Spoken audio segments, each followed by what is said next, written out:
আপনি রাস্তায় হাঁটছেন বানরের মূর্তি নিয়ে, বানরের সাথে আপনার কি সম্পর্ক? বানরের সাথে বাঙালি সংস্কৃতির কি সম্পর্ক? আমরা কি বানর থেকে আসছি? তাহলে বানরের মূর্তি আমি হাটে নিয়ে হাঁটবো কেন? বানর থেকে আসছে কারা? ওই যে শনিবারে যারা মাছ ধরতে নিষেধ করা হয়েছিল তারপরেও মাছ ধরেছে, আল্লাহ পাক বলছেন ওদেরকে বানর বানিয়ে দিয়েছে। জানেন না এটা? একটা প্রজন্মকে আল্লাহ বানর বানিয়ে দিয়েছিলেন, কোরআনে দলিল আছে। আমরা কি সেই প্রজন্ম? তাহলে বানরের মূর্তি নিয়ে রাস্তায় হাঁটবো কেন? কেন আপনি পেঁচার সাথে আপনার কি সম্পর্ক? পেঁচা কি আমার ভাগ্যের প্রতীক? পেঁচা অমঙ্গলের লক্ষণ? এগুলো কি শুরু করেছি আমরা? না আমরা মুসলমান হতে পেরেছি ঠিক মতো, না বাঙালি হতে পেরেছি ঠিক মতো। ঢাক, ঢোল, ডুগি, তবলা কি শুরু করেছেন আপনারা? আসলে আসলে বাঙালি সংস্কৃতি বলতে কি বোঝাচ্ছেন? এত বাঙালি বাঙালি করে চিৎকার করেন, তাহলে আপনি এগুলো পড়ছেন কেন? কথা বলেন। আমাদের বাপ দাদারা বাঙালি ছিলেন, খাঁটি বাঙালি, তাহলে আমরা কেন এখন জয়ীফ বাঙালি হলাম কেন? জাল বাঙালি হলাম কেন? আপনার বাসার কমোড পর্যন্ত ইংরেজদের আদলে গড়া। সবকিছুই খাবার অভ্যাস, খাদ্যাভ্যাস আপনি পিৎজা বার্গার ছাড়া খাইতেই পারেন না। খাদ্যাভ্যাস ইংরেজদের।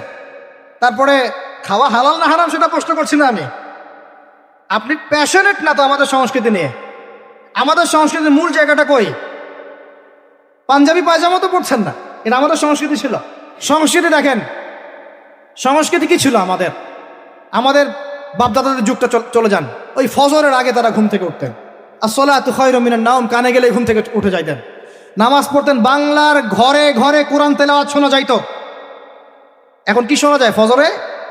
ফজরে পুরা ঘুম। প্রথম কাতারে আপনি যে কয়টা মানুষকে পাবেন তার মধ্যে 90% দাড়ি পাকা।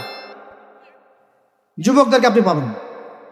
এরা ঘুমাচ্ছে রাত 3টায় 4টায়, 3-4টা পর্যন্ত এরা ফেসবুক, ইউটিউব, টিকটক এবং মেয়েদের সাথে হারাম অ্যাফেয়ার। এই ছেলেরা কি আদতে বাঙালি? এরা কি বাঙালি? না আমরা মুসলমান হতে পেরেছি ঠিক মতো, না বাঙালি হতে পেরেছি ঠিক মতো। যখন ইংরেজ বিরোধী বিদ্রোহ চলছিল না, তখন বাঙালিরাও কবিতা লিখেছিল হিন্দিতে।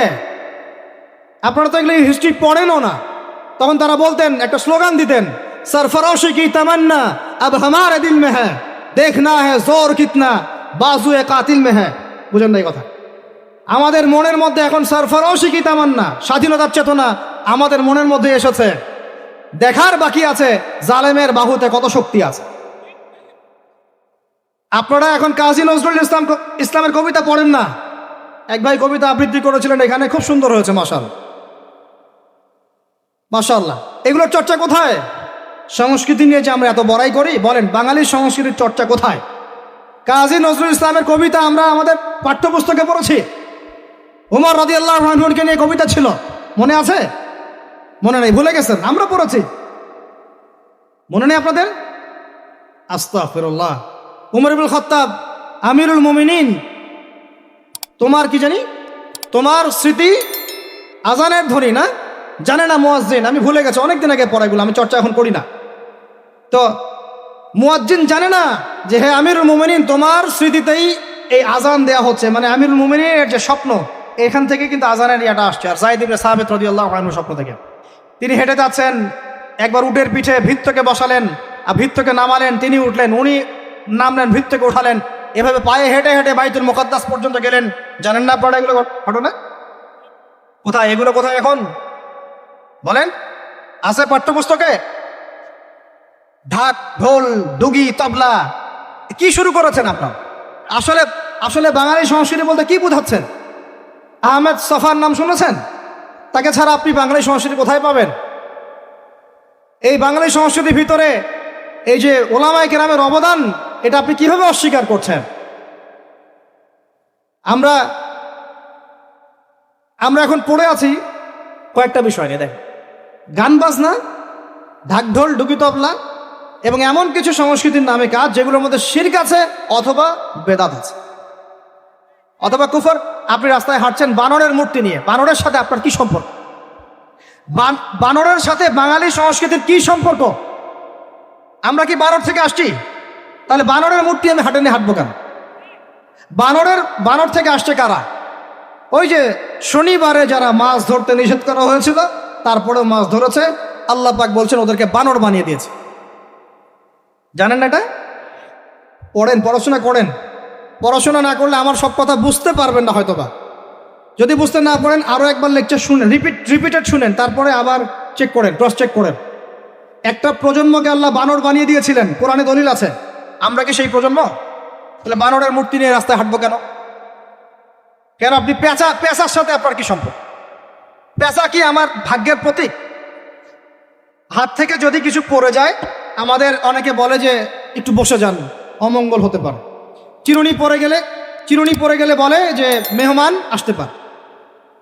বিড়াল সামন দিয়ে চলে গেলে বলে একটু বসে যায়, অমঙ্গল হতে পারে। ইসলাম কি বলছে জানেন? যখনই মনের মধ্যে কোনো কুলক্ষণ আসবে, আপনি পড়বেন আল্লাহুম্মা লা তয়রা ইল্লা তয়রুক ওয়ালা খয়রা ইল্লা খয়রুক ওয়ালা ইলাহা গয়রুক। মানে আল্লাহ আপনার দেয়া কল্যাণ ছাড়া কোনো কল্যাণ নাই, আপনার দেয়া অকল্যাণ ছাড়া কোনো অকল্যাণও নাই, আপনি ছাড়া কোনো ইলাহ নাই। এই হলো মুসলমানের আকীদা। তো এখানে পেঁচার সাথে আপনার সংস্কৃতি কি সম্পর্ক? পেঁচা অমঙ্গলের লক্ষণ। তো এগুলো কি শুরু করেছি আমরা? যে কোনো একটা বিষয় নিয়ে যদি আলোচনা করতে চান, আসেন, বসেন, আমরা বসি, আলোচনা করি, সমাধানের পথ খুঁজি, প্রতিভাকে মূল্যায়ন করেন। ইউসুফ আলাইহিস সালাম বলেছিলেন যে আমি বিশ্বস্ত আস্থাভাজন, আমাকে এই খাজানার দায়িত্ব দেন। কে বলেছিল? ইউসুফ আলাইহিস সালাম। কখনো কখনো দায়িত্ব চেয়ে নেওয়া জায়েজ, যখন দেখবেন দায়িত্ব নেয়ার যোগ্য কোনো মানুষ নাই।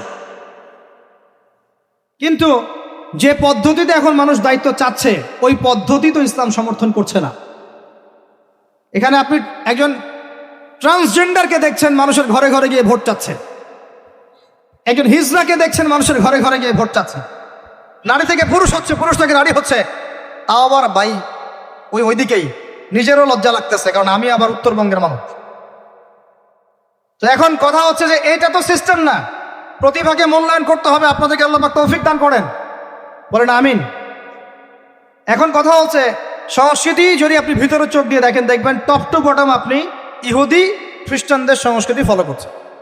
আপনার খাওয়া, আপনার রুচি, আপনার অভ্যাস, আপনার পছন্দ, আপনার বিয়ের অনুষ্ঠান, আপনার জন্মদিন, আপনার মায়ের ওই কি বার্ষিকী, বাবার ওই বার্ষিকী, যা যা করতেছেন সব কিছু কি কার অনুসরণ করতেছেন? আপনারা ইহুদি খ্রিস্টানদের। একটা ভবন উদ্বোধন করবেন, খুচুক করে একটা ফিতা কাটলেন, কাইটটা মাশাল্লাহ পায়রা আপনি উড়াই দিলেন।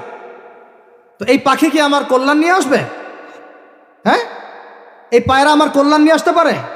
ওইখানে দাঁড়ায় 2 রাকাত নামাজ তো পড়তে পারতেন, পরে আল্লাহর কাছে দোয়া করতে পারতেন, আল্লাহ আমি এই কাজটা শুরু করলাম, আল্লাহ তুমি বরকত দান করো। আমার সংস্কৃতি। একটা দোকান করেছেন, বাড়ি করেছেন, শুরুতেই আপনি ডিজে পার্টি দিলেন, ডিজে পার্টি, সুবহানাল্লাহ। সূরা বাকারার তেলাওয়াত তো দিলেন না। তাহলে পুরো বিশ্বের প্রত্যেকটা ডিপার্টমেন্ট, মূল জায়গাগুলো আমরা এখন নিয়ন্ত্রিত হচ্ছি, এবং ভিতরের চোখ দিয়ে যদি দেখি আমরা আমাদের শেকড় থেকে দূরে সরে গেছি। ভাই আল্লাহ পাক আমাদের সবাইকে বোঝার তৌফিক দান করেন। কথা বললে অনেক কথা বলতে পারতাম, আজকে আর বলতেছি না, শেষ করে দিই। আরেকটা পয়েন্ট বলবো, খালি লাস্ট পয়েন্ট, সেটা হচ্ছে ধর্মীয় অঙ্গনে। শেষ পয়েন্টটা কি ভাই? প্রথম পয়েন্টটা মনে আছে? ভিতরের চোখ দিয়ে দেখবেন পুরো বিশ্বের ভূ রাজনীতি, ভিতরের চোখ দিয়ে দেখবেন পুরো বিশ্বের অর্থনীতি, ভিতরের চোখ দিয়ে দেখবেন পুরো বিশ্বের কি শিক্ষানীতি, ভিতরের চোখ দিয়ে দেখবেন পুরো বিশ্বের সংস্কৃতি, আর ভিতরের চোখ দিয়ে দেখবেন পুরো বিশ্বের ধর্মতাত্ত্বিক অবস্থা। আমি অন্যান্য ধর্মগ্রন্থগুলো নিয়ে কথা বলছি না, ওগুলো আমি স্টাডি করছি, ইনশাল্লাহ ওগুলো নিয়ে পরে কথা হবে।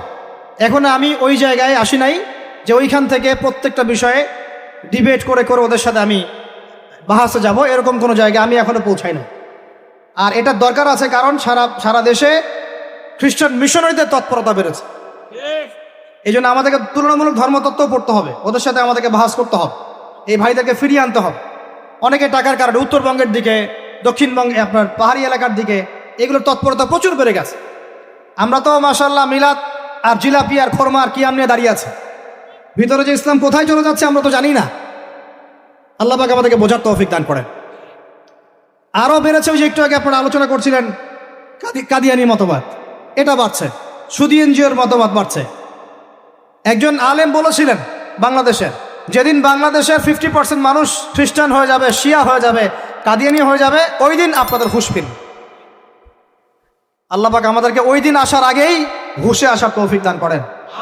সব ইখতিলাফি বিষয়গুলো ভুলে যান, মুমিনদের সাথে থাকেন, ওলামায়ে কেরামের জামাতের সাথে থাকেন, ছোটোখাটো বিষয় নিয়ে তর্ক করা বন্ধ করেন, ইস্যু পাগল হওয়া বন্ধ করেন, ডিভাইস আসক্তি বন্ধ করেন, এই শোডাউনগুলো বন্ধ করেন, মূল জায়গাগুলোয় কাজ করেন। সালাত, তাহাজ্জুদ, হালাল রিজিক, আদর্শ পরিবার গঠন, ঠিক আছে, দাওয়াতের মেহনত, সৎ কাজে আদেশ, অসৎ কাজে নিষেধ, এগুলোতে মনোযোগী হন।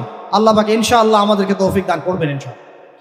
কারণ আল্লাহ ওয়াদা করেছেন, ইন তানসুরুল্লাহ ইয়ানসুরুকুম, তোমরা আল্লাহকে সাহায্য করো, আল্লাহ তোমাদেরকে সাহায্য করবেন ইনশাআল্লাহ। কিন্তু ওয়াইন তাতাওয়াল্লাহ, তোমরা যদি সাহায্য না করে মুখ ফিরে চলে যাও, তাহলে ইয়াস্তাবদিল কওমান গায়রাকুম, আল্লাহ পাক অন্য কওমকে তোমাদের জায়গায় নিয়ে আসবেন, তোমাদেরকে সরাই দিবেন। সুম্মা লা ইয়াকুনু আমসালাকুম, তারা তোমাদের মতো অপদার্থ হবে। নাউযুবিল্লাহ। আমরা চাই আল্লাহ যেন আমাদেরকে সরিয়ে না দিয়ে আমাদের দ্বারাই খেদমত নেন। আল্লাহ পাক কবুল করেন। আমাদের এই পুরো প্রজন্মটাকে আল্লাহ পাক তওবা করে ফিরে আসার তৌফিক দান করেন।